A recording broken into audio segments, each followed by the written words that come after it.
Bismillahirrahmanirrahim. Assalamualaikum warahmatullahi wabarakatuh.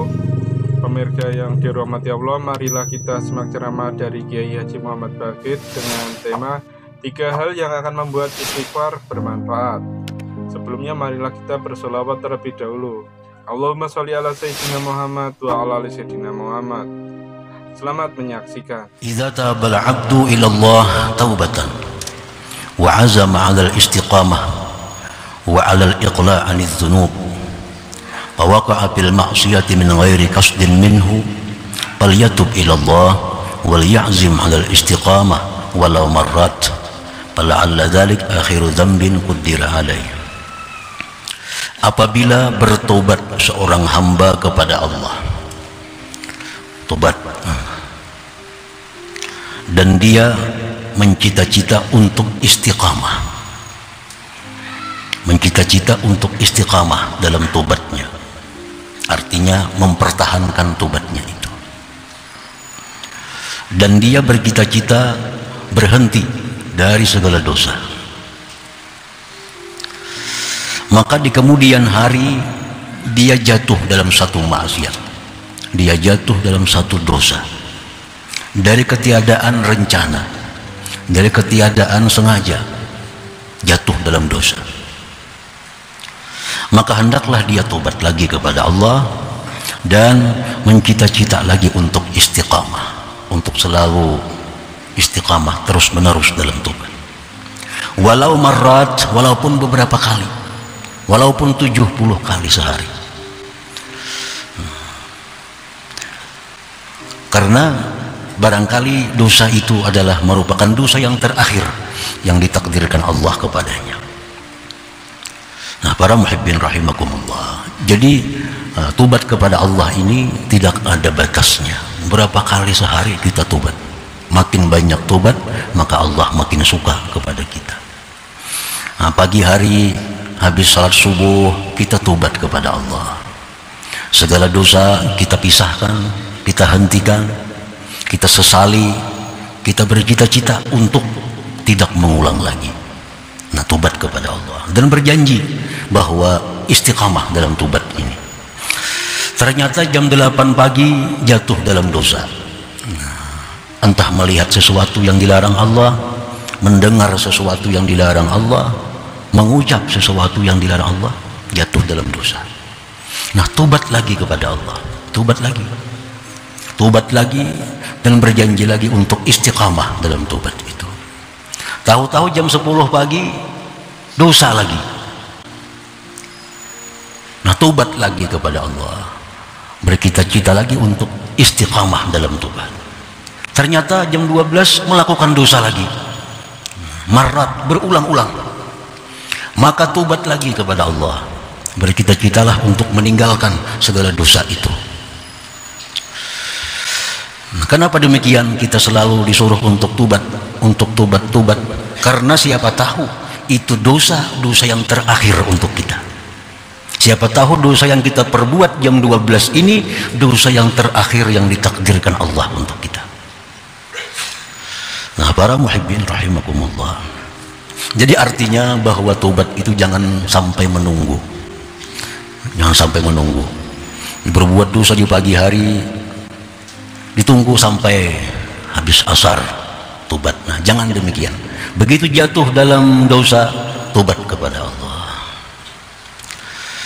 Asy-syaitan qad yuwaswisu ilaih kun ala ya'sin minal istiqamah wa ala yakinin bi anna taubatak ghairu maqbulah fa khairun laka an ta'uda ila al-ma'siyah wa la tatuba ila Allah li'annahu la yuridu bikal khair.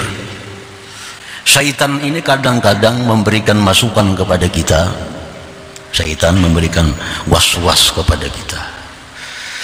Ujar syaitan, wahai fulan, kalau demikian jam 8 tobat, jam 9 melakukan dosa lagi, tobat lagi jam 10 dosa lagi. Nah, kalau demikian, ujar syaitan, engkau ini sudah tidak ada harapan lagi untuk istiqamah, engkau sudah tidak ada harapan lagi untuk istiqamah, untuk lurus dalam tobat. Buktinya sejam melanggar, sejam tobat, 1 jam melanggar, tobat lagi. Itu ujar syaitan adalah bahwa engkau tidak ada harapan untuk istiqamah dalam tobat itu. Dan yakinlah engkau bahwa Allah tidak menerima tobat engkau itu. Nah ini masukan syaitan kepada kita. Karena ujar syaitan, kalau tobat yang diterima itu pasti akan menjauhkan dari dosa. Nah ini 1 jam tobat dosa, 1 jam tobat dosa. Ini bukti bahwa tobat engkau ditolak oleh Allah. Sebaiknya engkau kembali kepada maksiat. Kada perlu tobat lagi sudah kepada Allah. Karena Allah tidak menghendaki engkau ini jadi orang baik. Allah tidak menghendaki engkau menjadi orang baik. Nah itu bagian dari tipu daya syaitan kepada kita. Atau bisa pula syaitan mewaswisi kepada kita, jangan tobat, kumpulkan dosa sebanyak-banyaknya, jadi kena tobat sekalian. Nah itu pun salah satu daripada godaan syaitan. Para muhibbin rahimakumullah. Nah kalau syaitan sudah mewaswisi seperti itu di dalam hati kita, nah syaitan sudah memberi masukan demikian dalam hati kita, falyaqul ilai, jawab syaitan, la'alla dzalik akhiru dzambin qaddira alayya. Wahai syaitan, ini aku mesti tobat nih, aku mesti tobat, karena siapa tahu ini dosaku yang terakhir. Ini mungkin bisa jadi dosaku yang terakhir. Habis aku tobat ini mungkin bisa mati, karena umur tidak ada yang tahu selain Allah. Nah itu maksudnya, faqad yakunu dzalik akhir dzambin qaddira alai. Wahai syaitan, aku mesti tobat, nah, karena siapa tahu ini dosaku yang terakhir yang ditakdirkan Allah kepadaku. Inna rabbi ghafurun rahim. Wahai syaitan, bahwa Tuhanku itu pengampun lagi penyayang. Walaupun aku 1000 kali sehari berbuat dosa, aku selalu tobat, Allah mengampuni dosaku. Dan Allah tidak akan marah kepadaku dengan demikian. Yuhibbut taibin, Allah itu cinta kepada orang yang tobat. Nah 3 perkara itu cukup untuk melumpuhkan tipu daya syaitan yang menggoda kita untuk meninggalkan tobat atau menunda tobat tadi. Nah, para muhibbin rahimakumullah, Allah subhanahu wa ta'ala berfirman, qul ya ibadiyalladzina asrafu ala anfusihim la taqnatu min rahmatillah. Katakan wahai Rasul, hai hamba-hambaku yang telah melampau batas atas diri mereka. Hamba-hambaku yang melampau batas artinya yang banyak melakukan maksiat, yang banyak melakukan dosa-dosa. Katakan kepada mereka, janganlah putus asa dari rahmat Allah. Jangan putus asa. Jangan beranggapan dalam hati, aku tidak mungkin jadi orang baik, aku tidak ada harapan jadi orang yang saleh, karena banyaknya dosa yang kulakukan, zina, riba, minum arak, judi, menipu, mencuri, banyaknya dosa yang kau perbuat, berat untuk jadi orang baik. Nah anggapan seperti itu dilarang oleh Allah. La taqnatu min rahmatillah. Jangan putus asa dari rahmatnya Allah. Wa qala ta'ala, firman Allah, la yai'asu min rauhillah illa alqaumul kafirun. Orang yang putus asa dari rahmat itulah orang-orang yang kafir kepada Allah. Orang yang merasa bahwa dengan banyaknya dosa Allah kada akan mengampuni dosaku, itu anggapan orang-orang yang kafir kepada Allah. Atau kita menganggap orang, wah itu luar biasa jahatnya, Allah kada akan mengampuni dosanya. Merampok ada lawan inya, mencuri ada lawan inya, semuaan ada lawan inya. Itu terlalu berat lawan Allah, Allah kada akan mengampuni dosanya. Nah ini sikap orang yang kafir kepada Allah. Wa qala ta'ala, dan firman Allah, innallaha yuhibbut tawwabin wa yuhibbul mutatahhirin. Sesungguhnya Allah cinta kepada orang yang tobat, kepada orang yang tobat, dan Allah cinta kepada orang-orang yang mensucikan dirinya. Nah para muhibbin rahimakumullah, jadi ini ayat-ayat Allah memberikan harapan kepada manusia-manusia yang selama ini banyak melanggar hukum Allah, agar jangan ragu-ragu, jangan sedikit pun ada dalam hati untuk bertobat kepada Allah subhanahu wa ta'ala. Di dalam sebuah hadis qudsi disebutkan bahwa Allah berfirman, aznaba abdun dzamba faqala Allahumma ighfir li dhanbi, faqala Allah Ta'ala aznaba 'abdi dhanban fa'alima anna lahu rabban yaghfiru dzamba wa ya'khudhu bidzambi. Berbuat dosa seorang hamba, lalu hamba itu berkata, Allahumma ghfirli dzambi, ya Allah ampunilah dosaku.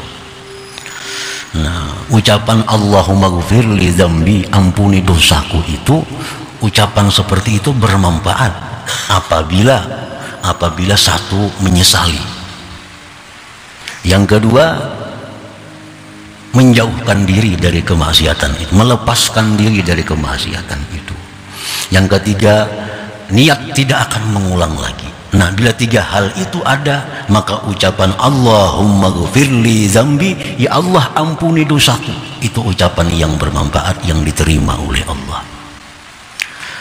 Nah, selama kita belum bisa berpisah dengan dosa, belum menjauhkan diri dari dosa, ucapan Allahumma ghfirli itu disebut dengan istighfarul kadzabin, itu istighfar orang-orang yang pendusta.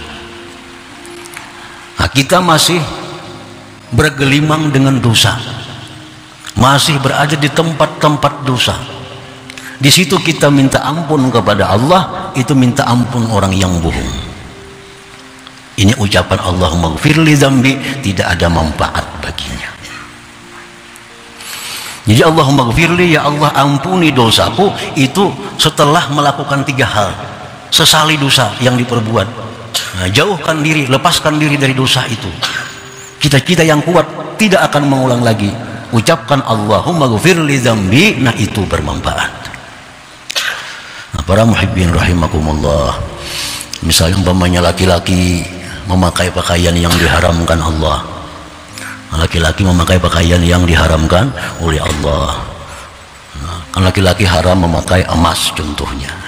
Nah, begalang emas orang ini, laki-laki ini begalang emas, maka kalung emas, bebunyian sebelah emas. Nah, di saat yang demikian si laki-laki ini berdoa Allahumma ghfirli, ya Allah ampuni dosaku. Nah, ungkapan itu ditolak oleh Allah. Kenapa? Sebab karena dia ucapkan itu keadaannya bergelimang dengan kemaksiatan. Nah, lepaskan gelang emas, cincin emas, kalung emas, bunil emas, lepaskan semua, sesali, nah hanya Allahumma ghfirli, nah itu akan bermanfaat, akan berguna.